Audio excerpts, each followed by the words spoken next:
Ever since Ellen was exposed, we've seen wave after wave of shocking allegations come to light involving some of the biggest celebrities in the world. And now, Joe Rogan is seemingly revealing who could be the next major names to face intense scrutiny. Oprah Winfrey, Bill Gates, and even Jay-Z are among the high-profile figures being discussed as more controversies continue to unfold. It's all speculative why they haven't released it, but it's not good. It's not good for everybody's confidence. No. It's not good that this thing was going on, that they had this bizarre blackmail operation running. That's very weird. Very strange. Very weird. Just all simple predators. Like Jurassic Park. It's Jurassic Park. Can't we do that? Can't we say, enter at your own risk? They make great movies, but occasionally they're going to goose you. They may throw you against... None of these allegations should come as a complete surprise. Hollywood has faced accusations of this nature for decades, with the term casting couch becoming widely associated with claims that individuals were pressured into inappropriate situations in exchange for career opportunities. The argument often made is that people within the industry may be aware of what is happening, but choose to remain silent because those involved continue to benefit financially. There was casting couches for both sides. I knew a lady who and all these like sad little actor guys. She was always she was a casting lady, and she'd have these little sad actor guys. They all like look all squeamish and shit. You're like, oh, look at her. She's got that guy on a rope too. And she would bang them all. She would get these guys parked. She would fuck them all. Yeah. And she was aggressive. Well, this one was aggressive, but I'm going, it's creeping me out, Not because it's not what I wanted. The thing is, though, there's no victim there. No. Like, nobody feels sorry for those guys at all. Not even for a second. A guy that's a lady who's a casting director, like, hey, he decided to do what he wanted to do. It's like, it's such a different thing than a guy being a casting agent. Joe also made the important point that men can become victims as well. Terry Crews, for example, has openly spoken about an incident where he alleged that a powerful man in the entertainment industry touched him inappropriately. It lasted only minutes, but what he was effectively telling me while he held my genitals in his hand was that he held the power. The person who did this was he was the head of the motion picture department at my own agency. He says he was drunk. He said he was under, he wasn't himself. And I immediately, the first reaction was to be violent. And I immediately held back.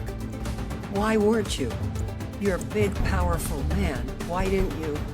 Senator, as a black man in America, say it as it is. I think it's important. You only have a few shots at success. You only have a few chances to make yourself a viable member of the community. I'm from Flint, Michigan. I have seen many, many young black men who were provoked into violence, and they were in prison, and they're not here. A lot of people don't believe that a person like me could actually be victimized. And what happened to me has happened to many, many other men in Hollywood. And since I came forward with my story, I have had thousands and thousands of men come to me and say, me too. When one person holds significant professional power over another, that influence can potentially be misused regardless of gender. Names like Harvey Weinstein, Sean Diddy Combs, R. Kelly, and Woody Allen have all been connected to major controversies and allegations over the years. Some critics have argued that people within the entertainment industry may have been aware of concerning behavior, but stayed silent because speaking out could have damaged their own careers. Now, one of the biggest names brought into these discussions has been Oprah Winfrey. Critics have questioned her connections with powerful figures who later faced serious allegations. A major example involved Harvey Weinstein. After allegations against Weinstein became public, Oprah expressed support for survivors. However, some critics questioned her long professional association with Weinstein and why she had not spoken out publicly before the allegations gained widespread attention. Rose McGowan has put Oprah on blast. He seemingly suggested in the caption that Oprah knew the Hollywood producer was mistreating women. He took hold of me and stood me in front of the mirror. And he's like touching me, rubbing me, and he's like, just relax. And if we make this just about Harvey Weinstein, then we will have lost this moment.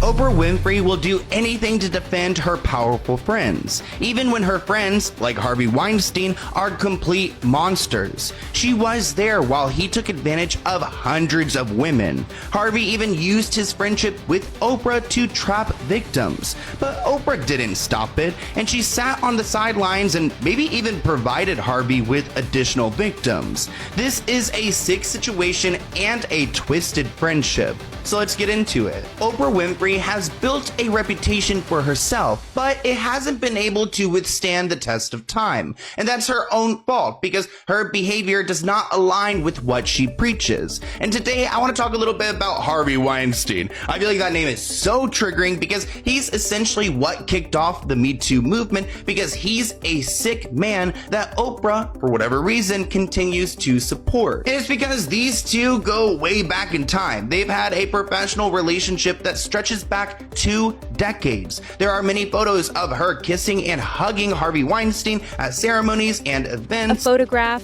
friendship, professional relationship, or simply appearing at the same event does not automatically prove that someone was aware of another person's misconduct. However, Joe Rogan has also discussed Oprah Winfrey's connection to Harvey Weinstein and the questions that have been raised around their professional relationship. You know, Tarantino was telling us about this old school Hollywood producer who had a bedroom in his office. Sure. So you would go into his office, and this is like, in the 60s or whatever. So he had his office, and then he had a whole bedroom in his studio. Yeah. Where he would bang all the starlets. Like, if you wanted to be a star, you had to bang that guy. Which is just the deal with the devil that has always been that business. That's always been there. That's always been there. It's like why people start cults. Yeah. They always end up being cults, right? All these 100% of the time. All of these guys on Netflix, it ends up being creepy and sexual. Yep, all of them. That's part of it. And I think if you have that kind of power and people, and you've got a steady stream of people walking in your door. Yeah, and you're also doing this very specific thing where you're choosing the most beautiful people to be in these incredible films. Right. I mean, think about the movies that guy made. Kill Bill. Some of the best in the world. Pulp Fiction. Like, you can just go down the line. Let him out. So many times I've seen a movie. Oh, Miramax. Of course. Yeah. They made insane movies. And they were like, the Weinstein Company, they were the best. Yeah. And some of the best. And they just did it with the devil. They did it with the devil. Yeah, they did it with the devil. Like, at a party. And they were having a conversation with this girl who worked for Harvey. And Harvey just said her name from across the room, and her face went pale. And she immediately just ran away from him to run to her. Like, didn't say, excuse me, I'll be right back. Just ran out of fear. Who knows? That is obviously, it could be interpretation after the fact. Right. It could be exaggeration of what the actual circumstances were to fit a narrative. But you got to imagine that this guy is just multi-millionaire, just orgiastic, gluttonous Jabba the Hutt mother, just getting his dick sucked and just, we're going to be the biggest ever. And then there's also these girls that he can't get, and he's like close to them. And that's the anger, right? Hey, listen, Christina, I think you're the one that, you've got his hand on you. Listen, I think you're one of the best. One of the best. Right. Come into my room. Let's talk about this. Yeah. I've got a proposal. You come up to his room, and he's got a bathrobe on. You're like, what? He's like, just give me a massage. My neck is tense. You like Coke? What about caviar? What about Coke and caviar? You ever have Coke and caviar together? So gross. He is unbelievably him, and I have to say, and I know Hugh Hefner was a big mogul and he did a lot of cool. Not for me, that would be a tough gig too. Like living in the mansion and being one of the girls, like come over for movie night, and he's in his pajamas, and that he butts them because he don't want to get anyone pregnant. So that true? That's what I read. And what is it? Holly Madison wrote a book. Is that her name? Yeah. And Dolly Madison's the pastry. Like, who the fuck? He butts them so that they didn't have to worry about birth control? That's correct. And then there's a lot of like, he would make the girls make out in front of him, and then he would masturbate too. Also kind of, I think, is a way of avoiding possible pregnancies.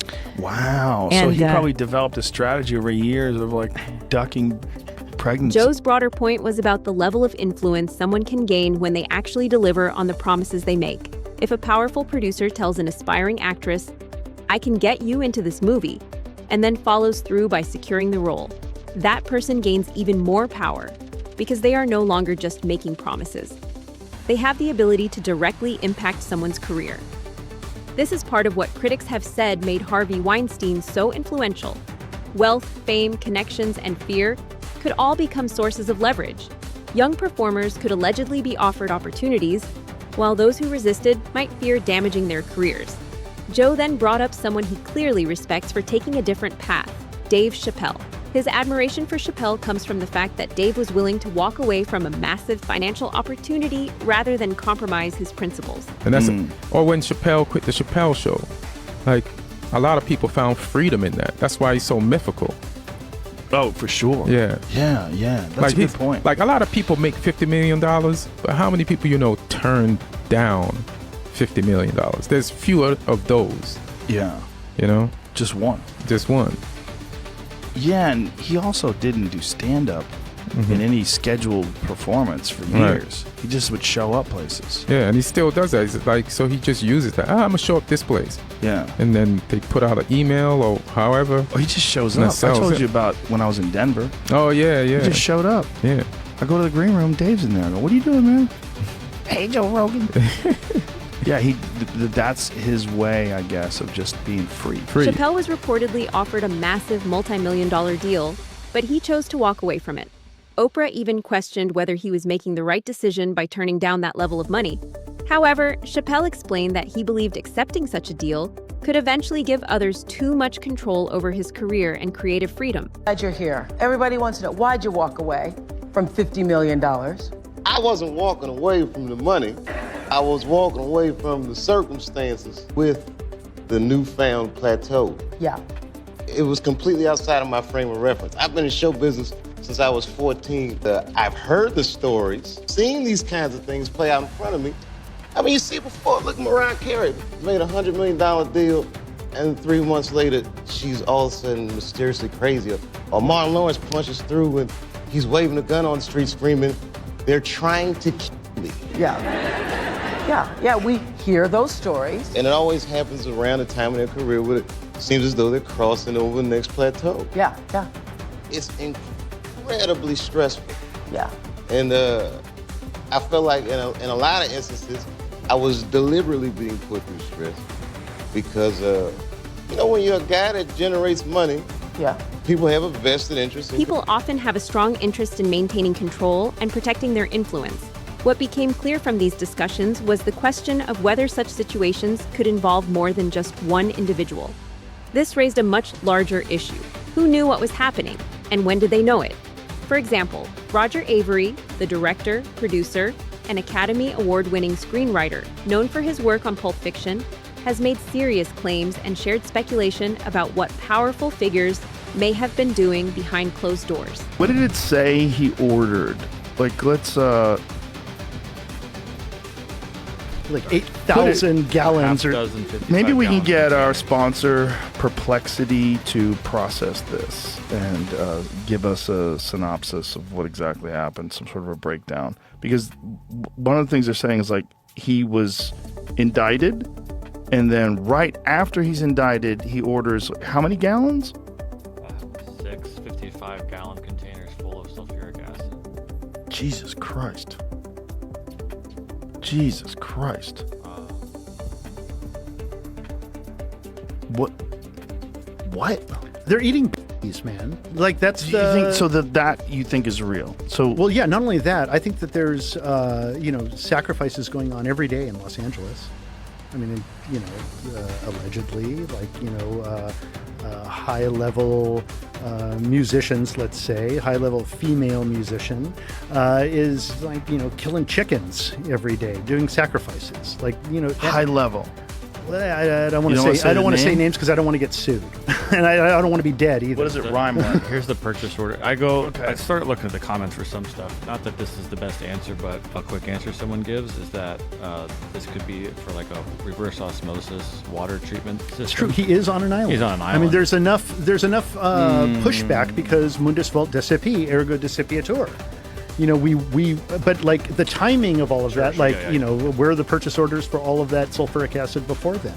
Oh, no, I just want to put sulfuric acid into my swimming pool, muriatic acid. Well, that's the question. Was there orders for sulfuric acid before? Over the years, there have been various claims and allegations involving drug-fueled parties and troubling behavior among some wealthy and influential individuals.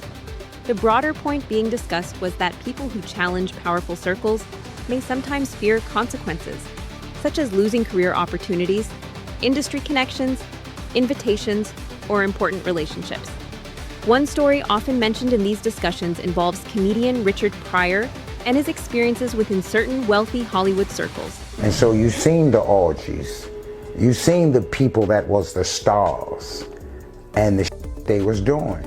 In this clique, you know, we wife swap and all this kind of shit. You can fuck my wife and stand there and watch. I had the same principles that most men have until you put in certain situations. We all start with the principles. Depends on what you're facing. So I'm not the judge. But I remember with Flip, I'm staying in Malibu, I'm out of Jersey and New York, and you know, the excitement of that. Now I'm in Malibu and it's supposed to be the shit, but you know, but I didn't understand that.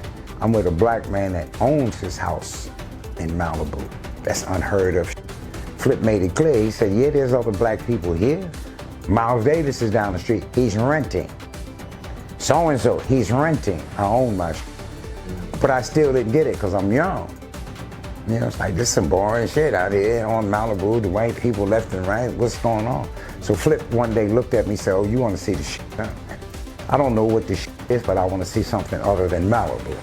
And he took me to the parties. He took me to the shit to make me understand this is why I don't be around this shit. And so you've seen the orgies. You've seen the people that was the stars and the shit that they was doing. And the smells and the looks in their eyes. And I was, you know, in my youth, I kept a cutlass on me. And so I know I'm walking around holding my cutlasses because you've seen people in states of mind that you never experienced something like that. I knew people that got high, but they didn't get high and did the shit I was saying. A major example often discussed in these conversations is Bill Gates. A new external review commissioned by the Gates Foundation has brought renewed attention to the foundation's past interactions with Jeffrey Epstein. According to the review, there were approximately 30 meetings involving Epstein and Gates Foundation leaders and staff between 2011 and 2014, including meetings with Bill Gates himself. The review also highlighted that some foundation employees had raised concerns about the potential risks of maintaining a relationship with Epstein, especially given his previous conviction. Microsoft founder Bill Gates, his eye-opening apology for his relationship with convicted sex offender Jeffrey Epstein. In a town hall meeting with employees, Gates admitting to 2 affairs with Russian women and what he says about the photos of him in the Epstein files. Here's Pierre Thomas. Tonight, Microsoft co-founder Bill Gates revealing more damaging information about his personal life and admitting to a series of stunning lapses in judgment in building a relationship with convicted sex offender Jeffrey Epstein. Today, the fallout growing as Gates was pressed by employees at a Gates Foundation town hall. According to the Wall Street Journal, which revealed audio of the meeting, Gates told employees it was a huge mistake to spend time with Epstein. He acknowledged that his relationship with Epstein began after Epstein was convicted of being a minor, and he claimed that he, one of the wealthiest men in the world, did not properly research Epstein's background that would have revealed his sordid past. Knowing what I know now makes it, 100 times worse. Gates acknowledged his association probably helped Epstein rehabilitate his image, and he revealed other damning specifics, saying the men flew together on a private jet and that they hung out in Germany, France, New York, and Washington. But Gates was adamant that he never witnessed any criminal activity. But Gates did acknowledge he had affairs with 2 Russian women. And Gates also addressed these photos, saying there were pictures Epstein asked him to take with his assistants. His ex-wife recently saying Gates needs to answer questions. Those questions are for those people and for even my ex-husband. They need to answer to those things, not me. Well, and I am so happy to be away from all the muck. David Gates' indiscretions contributed to the failure of his But the Gates story is only one part of the much larger controversy surrounding Jeffrey Epstein. As more documents became public, people began examining them for possible connections involving politicians, celebrities, billionaires, business leaders, and other influential figures. The release of these documents also led to renewed discussions online, including mentions of Jay-Z's name in connection with an FBI document. Guys, it is official. Jay-Z has been named in the Epstein files. Now, it is being said in the files that a girl was abducted in 1996, and when she awoke, she was in the presence of Weinstein and Jay-Z, aka Sean Carter. And if you guys want to check for yourselves, this was released by the FBI. Now, it says in the files here that it's believed that she was abducted around 7 times, and every time she woke up, she was basically in like a new scenery. Now, this is new information that just came out today, and I'm personally still stunned and gagged myself, but am I shocked? No. Nicki's been telling y'all that this man is horrible. People in the industry have been saying Jay-Z is just like Diddy, but sneakier. I genuinely don't think y'all understand how much of a shift this is going to make in the music industry with him being named in the Epstein files with all the power he has.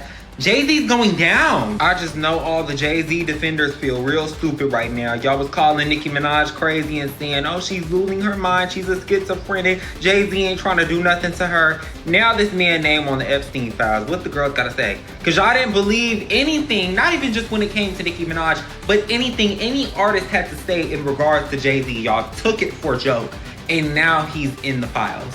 Y'all let me know what y'all thinking in the comments. This is absolutely sick and The Jay-Z discussion has drawn attention because these claims have been circulating for years.